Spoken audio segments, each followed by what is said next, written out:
আমরা নিজেরা পৃথিবীতে সবথেকে বেশি কাকে ভালোবাসি জানেন? আমরা নিজেরা নিজেদেরকে সবথেকে বেশি ভালোবাসি। আসসালামু আলাইকুম। হ্যালো এভরিওয়ান, আমি চলে এসেছি অনেক দিন পর আপনাদের মাঝে লং ভিডিও নিয়ে। তো আপনাদের সাথে কিছু একটা বিষয় শেয়ার করার আছে আমার।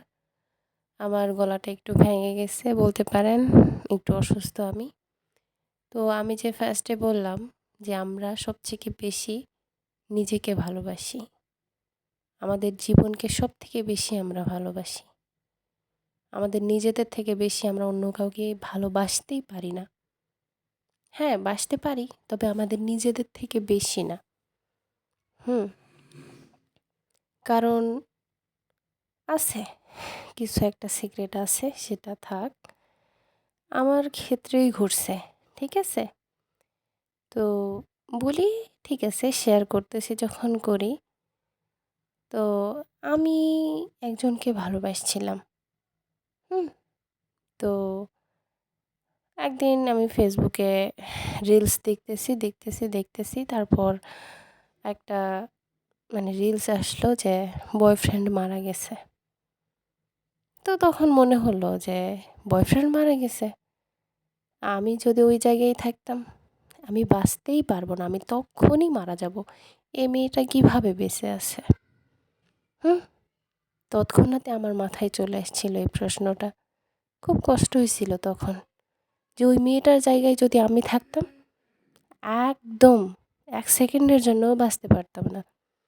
আমি তখনই মারা যেতাম। এরকমটা ফিল হয়েছিল আমার। কিন্তু দেখেন, ওই পরিস্থিতি কিন্তু আমি পার হয়ে আসছি।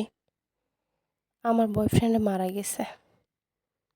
আমি ওই সময়টাও পার করে আসছি। হ্যাঁ, ভীষণ কষ্টে পার হয়েছে সময়টা। কিন্তু পার করছি। তাকে ছাড়া দিব্যি এখন ভালো আছি। সংসার করতেছি। ১ বাচ্চার মা হয়ে গেছি। জীবনকে কতটা ভালোবাসলে মানুষ এত কিছু ফেস করে সামনে এগোতে পারে বলেন? আমি কি ভুল বলছি?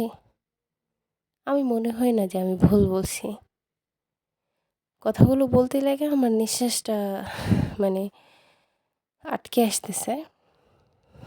যে আমি রিয়ালাইজ করতে পারছি এখন। এখন আমি রিয়ালাইজ করতে পারি যে এই পৃথিবীতে থাকা অবধি যত খারাপই সিচুয়েশন আসুক না কেন, কখনো এটা বলবো না বা এটা কোনো দিনই ভাববো না যে এই জিনিসটা ছাড়া আমি কখনো পৃথিবীতে থাকতে পারবো না, বা এই জিনিসটা না পেলে আমি মারা যাব। কখনোই না। আমি সময়টা পার করে নিব, কোনো না কোনোভাবেই নিব। আর আল্লাহর কাছে অশেষ অশেষ শুকরিয়া যে ওই সময়টাতে আমাকে শয়তানে কোনোভাবেও ওয়াসওয়াসা দিতে পারেনি। কারণ আমার জীবন আল্লাহ আমাকে পাঠাইছে পৃথিবীতে। যখন আমার সময় হবে তখন অবশ্যই নিশ্চয়ই তিনি আমাকে উঠায় নিবেন। আমার কোনোভাবেই আমার নিজের উপরে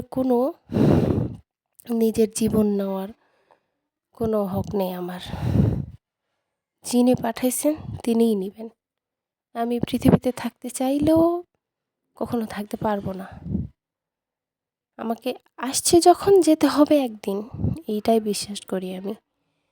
তো এই জন্য একটু রিয়েলাইজ হলো। এখন থেকে আমি এটা ভাবি যে পৃথিবীতে যাই হয়ে যাক না কেন, যতই খারাপ পজিশন বা পরিস্থিতি হোক না কেন, যে কাউকে ছাড়া যে থাকতে পারবো না, এটা না।